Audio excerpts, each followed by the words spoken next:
নমস্কার, শুভ সন্ধ্যা সকলকে। আমি এত কথা শুনছি, আসলে আমাদের তো স্ক্রিপ্ট থেকে পড়ে বলা অভ্যেস মুখস্থ করে।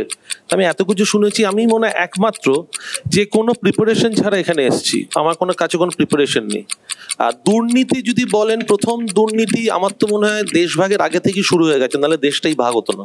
দুর্নীতি যদি বলেন, আর আরেকটা দুর্নীতি আমার খুব মনে হয় যখন পলিটিশিয়ানস যে কোনো দলেরই বলে আমরা মানুষের জন্য কাজ করতে যাচ্ছি, যাতে ওইভাবে পলিটিশিয়ানসটা আমাকে টুপি পরাতে না পারে, তাই জন্য আমি নিজেই এখন টুপি পরে থাকি। তো দুর্নীতি তো সর্বক্ষেত্রে। ধরুন আপনি গাড়ি নিয়ে যাচ্ছেন, দেখবেন হাইওয়েতে প্রচুর ট্রাক দাঁড়িয়ে আছে, সেখানে পুলিশ নির্লজ্জভাবে ঘুষ নিচ্ছে, সেটা একটা দুর্নীতি। ধরুন আপনি আপনি যে টিচারের কাছে পড়ছেন, সেই টিচারকে আপনি ছোটবেলায় টিচারের কাছে পড়ছেন মাসের পর মাস, কিন্তু মাইনেটা দিচ্ছেন না, সেটা একটা দুর্নীতি।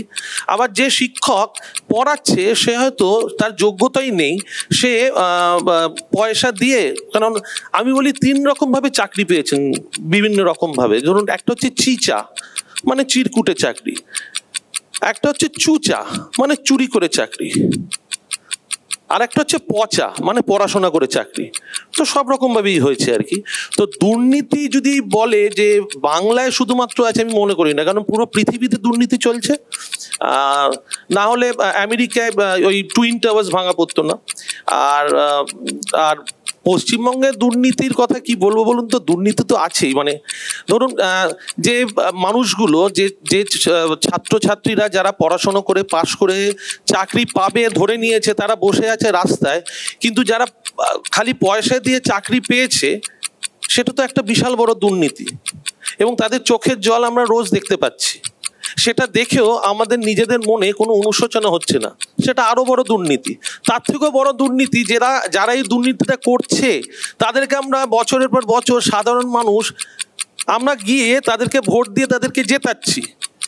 তার মানে তো সাধারণ মানুষই দুর্নীতিযুক্ত, দুর্নীতি মুক্ত নয়, দুর্নীতিতে ভরা সাধারণ মানুষ।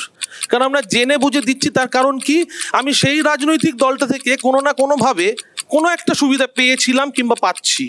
তারপরে তখন যারা পরে ওই ওই ওই সুবিধাগুলো যাতে আমরা না পাই, যদি না পেতে পারি, এই দলটা যদি চলে যায়, তাই জন্য এই দলটাকে জেতাইতেই হবে যে কোনোভাবে হোক। সেটা আমরা পঞ্চায়েত ইলেকশনের সময়ও দেখতে পেয়েছি, কিভাবে ইলেকশন হয়েছে, কিংবা যে কোনো ইলেকশনেই খুব ভালো দেখতে পাই। তবে আরেকটা খুব বড় প্রশ্ন কি জানেন তো, আমার খুব ভালো লাগে দেখতে।